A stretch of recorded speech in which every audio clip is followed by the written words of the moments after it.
জার্মানিতে কার্যকর হয়েছে নতুন নাগরিকত্ব আইন। এখন থেকে দেশটিতে নাগরিকত্বের জন্য আগের চেয়ে কম সময়ে বসবাস করেও আবেদন করতে পারবেন অভিবাসীরা। তবে এক্ষেত্রে জার্মান ভাষার দক্ষতা সহ বিবেচনা করা হবে আরও কিছু বিষয়। নতুন আইন কার্যকর হওয়ায় খুশি দেশটিতে বসবাসরত বাংলাদেশি সহ বিভিন্ন দেশের অভিবাসীরা।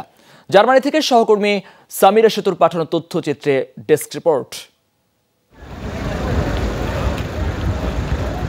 অভিবাসীদের নাগরিক হওয়ার পথ সহজ করতে ২০২৩ সালে জার্মানির অভিবাসী আইনে ব্যাপক পরিবর্তন ও সংশোধন আনা হয়। এই আইন ২৭ জুন থেকে কার্যকর হয়েছে।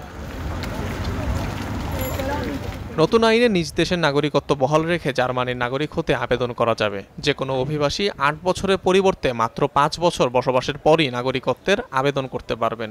আর দক্ষ ও সুশিক্ষিত জনবল হলে আবেদন করা যাবে মাত্র ৩ বছর পর।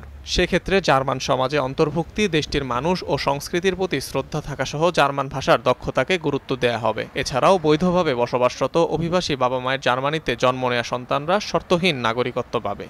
জার্মানির যে নতুন আইন কার্যকর হতে যাইতেছে তাতে আমরা বাংলাদেশিরা বা বেসিক্যালি বাইরের যারা সবাই উপকৃত হতে যাইতেছি। আগে যেমন বাংলাদেশে জার্মান পাসপোর্ট নিতে হলে অনেক সমস্যার সম্মুখীন হতো, যেমন দ্বৈত নাগরিকত্ব সিস্টেম ছিল না, বাংলাদেশের পাসপোর্ট জমা দিয়ে জার্মান পাসপোর্ট নিতে হবে। এখন আর ওইটা নয়, এখন জার্মান পাসপোর্ট এবং বাংলাদেশি পাসপোর্ট দুটোটাই রাখতে পারবে। তবে দেশটিতে রাজনৈতিক আশ্রয় প্রার্থী, শরণার্থী, দণ্ডপ্রাপ্ত অপরাধী আর সরকারি সাহায্য নিয়ে জীবন ধারণ করছেন কিংবা সরকারকে কর দিচ্ছেন না এমন অভিবাসীরা নাগরিকত্বের জন্য বিবেচিত হবেন না। নতুন আইন কার্যকর হওয়ায় খুশি দেশটিতে বসবাসরত বাংলাদেশিরা।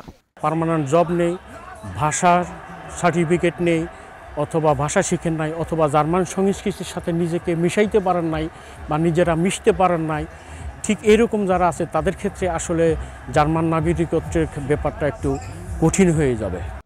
স্বরাষ্ট্র মন্ত্রণালয়ের তথ্য অনুযায়ী বর্তমানে জার্মানিতে বসবাসকারী ১,২০,০০,০০০ মানুষ বা ১৪% জার্মান পাসপোর্ট নেই। এর মধ্যে ১০ বছর বা তার বেশি সময় বসবাস করছেন এমন অভিবাসীর সংখ্যা ৫৩ লাখ।